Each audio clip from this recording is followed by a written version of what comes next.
Hai guys, kembali lagi bareng aku, Reta Pramesti. Hari ini aku bahas tentang 10 topik TPS kuantitatif yang sering keluar. Ini juga ngelanjutin bahasan topik TPS kuantitatif ya. Ini mungkin part 8. So, enjoy. Jangan lupa buat like, comment, share, subscribe channel ini kalau misalnya kamu suka konten kayak gini. Kita masuk ke soal yang pertama, ini biasanya tipe aljabar memang selalu ada gitu ya di TPS kuantitatif. Coba kita kerjain ya. Di sini 2A min B sama dengan 2C. Dan A min C sama dengan 1. Maka B sama dengan, nah di sini ada clue bahwa A min C-nya itu sama dengan 1. Nah, kita coba tulis ulang yang 2A min B sama dengan 2C. Nah, gimana biar jadi A min C, biar nanti kita ubah jadi 1. Berarti kita pindah ruasin aja si 2C-nya ke kiri ya. Jadinya 2A min 2C sama dengan B-nya ke kananin aja. Biar kita bisa cari juga nih, B sama dengan berapa gitu. Terus ini yang sama, yang mana nih? 2A sama min 2C, sama-sama punya 2 gitu ya. 2-nya kita keluarin, lalu 2 kali berapa yang hasilnya 2A, berarti kan A. Nah, min 2 kali berapa yang hasilnya min 2C, berarti min C. Oke, sama dengan B. Nah, di sini keterangannya A min C sama dengan 1. Berarti 2 kita kaliin sama 1 sama dengan B. Nah, jadi B-nya sama dengan 2. Oke, nah jadi jawabannya yang C. Nah, biasanya tipe soal kayak gini memang kalau nggak substitusi itu merubah pola. Oke, kita lanjut ke soal nomor 2. Ada himpunan A, B, sama C. Lalu yang diarsirnya adalah si ungu yang hanya di A dan B doang. Berarti yang ditanyain daerah mana yang diarsir. Nah, di sini kan ada simbol-simbolnya nih, jangan kebalik ya. Jadi kalau misalnya U terbalik itu irisan, jadi yang sama-sama ada di himpunan A, B, C gitu ya. Terus kalau gabungan itu keseluruhannya, jadi kalau diarsir tuh semuanya. Kalau komplement itu selain anggota himpunannya. Oke, kita coba aja langsung ke opsinya. Di sini kan yang pertama arsir juga gitu ya. A irisan B, berarti yang sama-sama ada di A sama di B. Berarti yang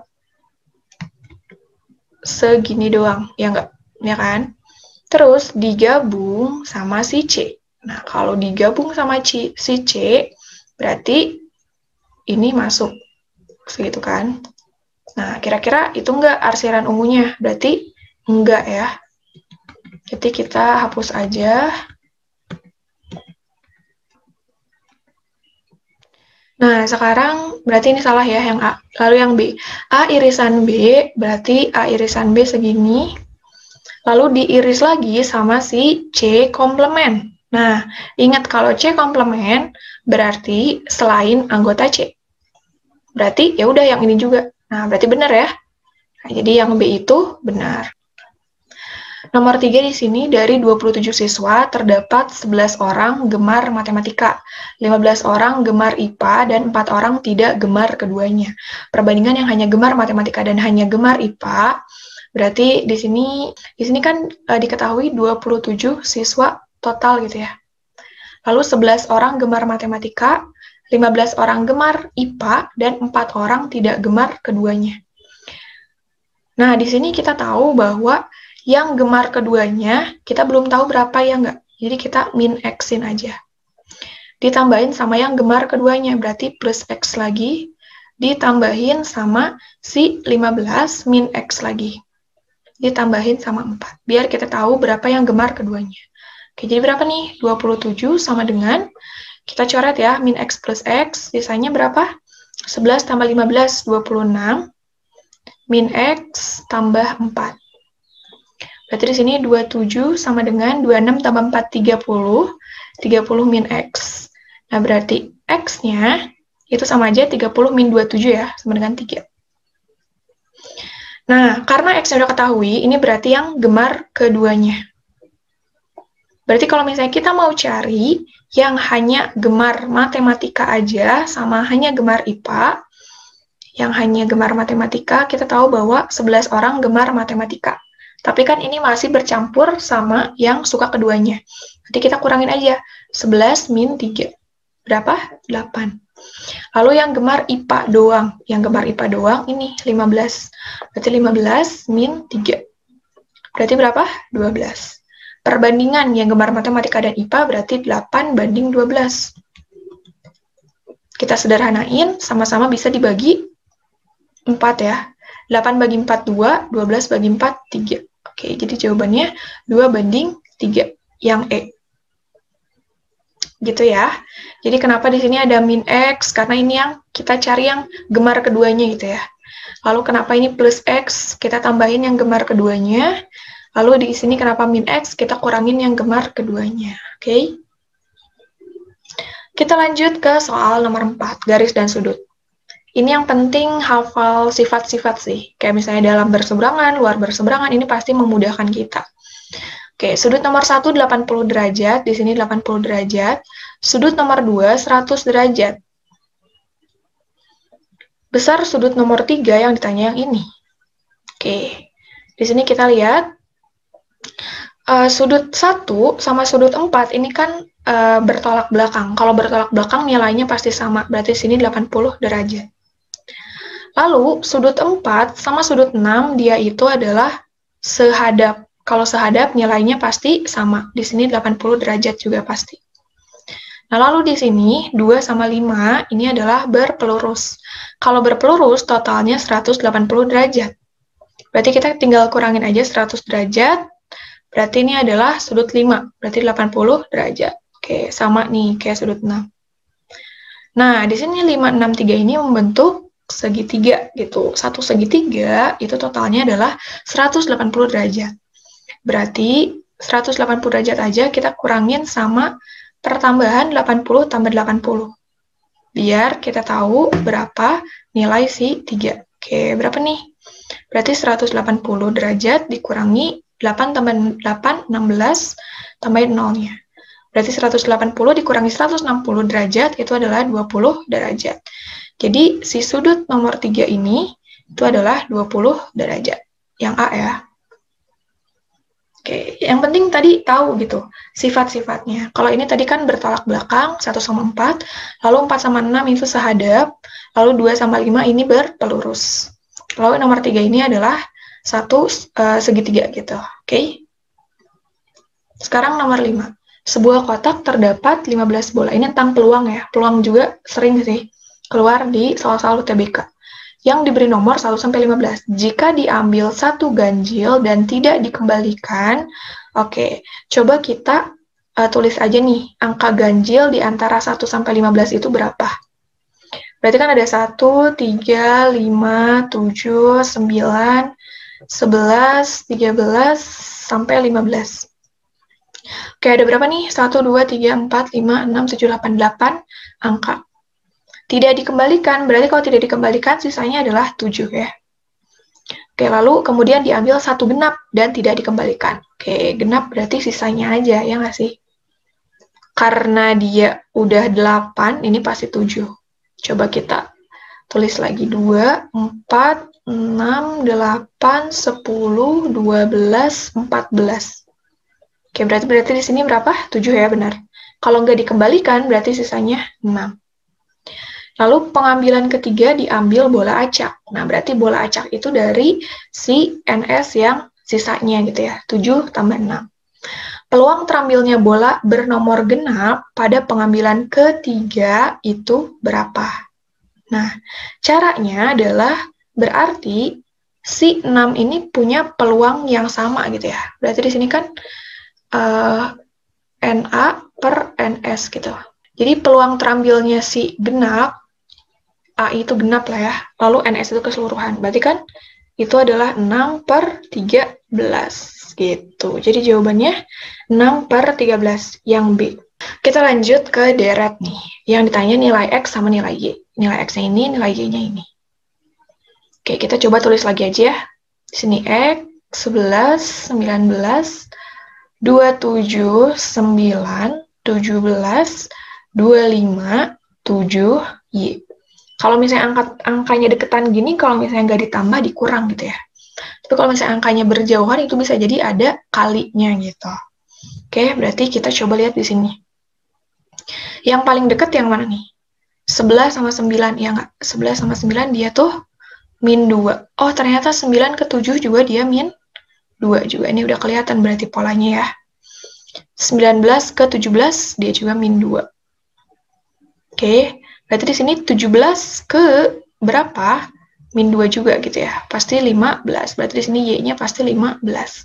Oke, yang belum mana? Ini ya, yang 27. 27 min 2 itu jadinya 25 ya nggak? Berarti nanti kalau misalnya di sini 25 min 2 ini pasti 23. Tapi nggak ditanyain ya. Nah, sekarang kita ini ke depannya.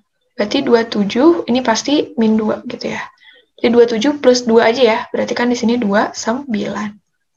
Kan 29 dikurangi 2 itu 27. Oke, jadi X-nya 29, Y-nya 15. Untuk soal deret huruf ataupun deret angka, ini yang penting terbiasa aja sih mengerjakan soal. Ini pasti bakal ketahuan sendiri kalau misalnya kita udah terbiasa ngerjain soal-soal deret. Oke, masuk ke soal nomor 7, eksponen. Diketahui A, B, dan C adalah bilangan real positif, sehingga akar BC pangkat 3 sama dengan akar A pangkat 2B sama dengan AB, maka nilai C pangkat 9. Oke, jadi fokusnya adalah berapa sih nanti si C pangkat 9-nya gitu kan. Nah, di sini kita tahu kalau misalnya aku punya gini nih, aku punya akar 11. Ini kira-kira kalau misalnya aku pengen jadiin per pangkatan pecahan gimana? Ini kan 11 pangkat 1/2, ya kan? Ini tuh di sini 2 gitu, kalau misalnya nggak ada angkanya. Tapi kalau misalnya di sini ada 3, ini berarti 3 gitu ya si penyebutnya, oke? Berarti di sini kita lihat nih. Di sini pangkat paling besar untuk pembilangnya 3, dan di sini ada 2. Lalu di sini yang penyebutnya, pangkat paling besarnya adalah 2 yang dalam, lalu di sini 3. Oke, berarti kita kaliin aja nih. 2 kita kaliin sama 3 berapa? 6. Nah, kita coba untuk kaliin si pangkatnya itu dengan pangkat 6. Oke, biar nanti lebih mudah gitu. Gimana tuh? Ya udah coba kita kali silang dulu ya. Kita kali silang seperti ini. Berarti di sini akar BC pangkat 3, ininya 2 gitu ya, dipangkatin 6, sama dengan akar A pangkat 2B, ininya 3, dikaliin AB, dipangkatin 6. Nah, kita selesaiin aja dari sini. Berarti di sini kan, ingat, berarti kalau misalnya akar 11 kan 11 1/2, berarti di sini akar B, berarti kan di sini B 1/2, gitu ya. Sama C 3/2. Kita kaliin sama 6. Gitu deh, biar lebih mudah dulu. Lalu di sini A 42/3, lalu B pangkat 1/3. Dipangkatin sama 6, dikali sama, ini tinggal kita kaliin aja, A pangkat 6, B pangkat 6, gitu ya. Nah, berarti B pangkat 1/2 dikali 6, berarti berapa? B pangkat 1/2 kali 6, berarti 3, gitu. Lalu C pangkat 3/2 kali 6, berarti 6 bagi 2, 3, 3 kali 3, 9, gitu ya. B pangkat 3, C pangkat 9 sama dengan A pangkat 2/3 kali 6, berarti A pangkat 4, lalu B pangkat 1/3 kali 6, berarti B pangkat 2. A pangkat 6, B pangkat 6. Nah, ingat kalau misalnya perkalian dengan bilangan pokoknya sama, si A-nya sama atau B-nya sama, kita tinggal tambahin aja gitu ya. Berarti kan di sini B pangkat 3, C pangkat 9 sama dengan A pangkat 4 sama A pangkat 6. Coba kita tambahin jadinya A pangkat 10. Oke. Lalu B pangkat 2 ditambahin sama B pangkat 6. Jadinya B pangkat 8. Nah, di sini B pangkat 3-nya kita pindahin aja. Ini kan sama aja kayak dibagi gitu ya. Berarti A pangkat 10, B pangkat 8 per B pangkat 3. Nah, berarti ini sama aja kayak A pangkat 10, B pangkat 8 min 3 aja ya. Kalau pembagian dengan bilangan pokoknya sama, B-nya sama, tinggal kita kurangin aja gitu sih pangkatnya. 8 kurangi 3, 5. Oke, ya udah deh. Karena ditanyain C9, C pangkat 9 sama dengan A pangkat 10, B pangkat 5. Berarti ini sama aja kayak gini kan. A pangkat 2, B, lalu kita pangkatin. Jadi kan A pangkat 2 dikali 5 kan sama aja kayak A pangkat 10, lalu B dipangkatin, jadinya B pangkat 5 gitu ya. Jadi C pangkat 9 sama dengan A pangkat 2, B pangkat 5 gitu. Berarti yang paling benar yang B. Oke. Ini juga yang penting hafal sifat eksponen sih. Jadi kayak misalnya Tadi A pangkat M dikaliin sama A pangkat N. Ini kan jadinya A pangkat M tambah N. Lalu A pangkat M per A pangkat N per A pangkat N jadinya A pangkat M min N. Kayak gitu. Pokoknya coba dihafalin lagi sifat-sifat eksponen ya. Kita masuk ke soal nomor 8. Ini matriks. Juga biasanya keluar. Ini apalagi tentang inverse suka ada nih. Di sini kan katanya A tambah B sama dengan C. Oke, berarti kita masukin aja nih, A-nya kan 3, 0, 2, 0, ordonya 2 kali 2, ditambah B-nya 2, 1, 3, 2. Oke, kita coba tambahin nih. Berarti 3 tambah 2, 5. 0 tambah 1, 1. 2 tambah 3, 5. 0 tambah 2, 2. Oke, nah kita tinggal inversin aja. Si C inverse-nya itu berapa? Berarti kan C inverse, sama aja kayak, ini ada rumusnya kan? 1 per AD min BC dikali sama D min B min C A gitu ya.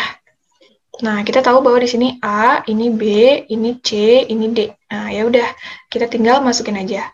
1 per A kali D. A kali D, 5 kali 2, 10. Min B kali C, 1 kali 5, 5. Lalu D-nya itu yang 2, min B-nya itu yang min 1, min C-nya itu yang min 5, lalu A-nya itu 5. Oke, langsung selesaiin aja. Jadinya 1 per 10 min 5. 10 min 5 itu 5 ya.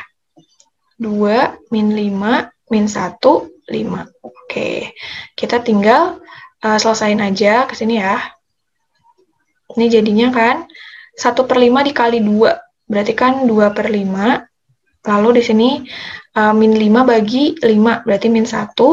Min 1 bagi 5, min 1 per 5. Lalu 5 bagi 5, 1. Oke, jadi jawabannya ini. 2 per 5, min 1 per 5, min 1 sama 1. Jawabannya yang A. Oke, itu tentang matriks. Jadi coba hafalin determinan, inverse, kayak gitu. Dan sifat-sifat matriks lain ya. Oke, ini yang terakhir, ini numerik biasanya suka ada juga nih. Mana yang paling besar? Sebenarnya untuk soal kayak gini itu bisa kita sederhanakan atau bisa juga dikali pakai cara manual, bisa ya. Tapi karena di sini si pengali persennya itu sama, nih ya, maksudnya tuh kelipatan 30, coba kita sama-sama bagi 30 aja nih. Persennya kita ibaratnya coret aja. Oke, berarti 60 bagi 30 itu 2, 30 bagi 31, 60 bagi 32, 30 bagi 31, 90 bagi 33. Nah, terus kita kaliin aja nih sama si depannya. Jadinya 2 per 3 kali 2, berarti 4 per 3. Lalu 4 per 6 kali 1, berarti 4 per 6. 4 per 3 kali 2, berarti 8 per 3. Oke, ini A, ini B, ini C. Lalu D-nya 2 per 3 kali 1, itu 2 per 3. 1 per 3 kali 3, berarti per 3. Nah, kita lihat di sini yang memiliki penyebut yang sama, itu yang mana? Berarti yang ini, sama ini. Oke, berarti kita ingat aja nih, misalnya kalau aku punya 2 per 1 sama 3 per 1, yang lebih gede yang mana? Ini kan 2, ini 3 ya. Berarti kesimpulannya makin gede pembilangnya, makin gede yang atasnya, makin gede juga nilainya. Berarti di sini 4 per 3 sama 8 per 3, ini lebih gede yang 8 per 3. 4 per 3 berarti coret. 8 per 3 sama 2 per 3 sama 3 per 3, yang lebih besar tetap 8 per 3. Ini juga berarti coret. Nah, di sini 4 per 6 kita sederhanain aja, jadinya kan 2 per 3 gitu ya. 2 per 3 sama 8 per 3, mana yang lebih gede? Berarti yang 8 per 3. Jadi yang paling benar adalah yang C ya. Nah, so gitu aja bahas soal 10 topik yang sering keluar. Semoga membantu. Jangan lupa kalau misalnya suka sama konten kayak gini, like, comment, share, serta subscribe. Dan kalau misalnya punya konten lain, boleh banget untuk isi di kolom komentar. Thank you and bye-bye!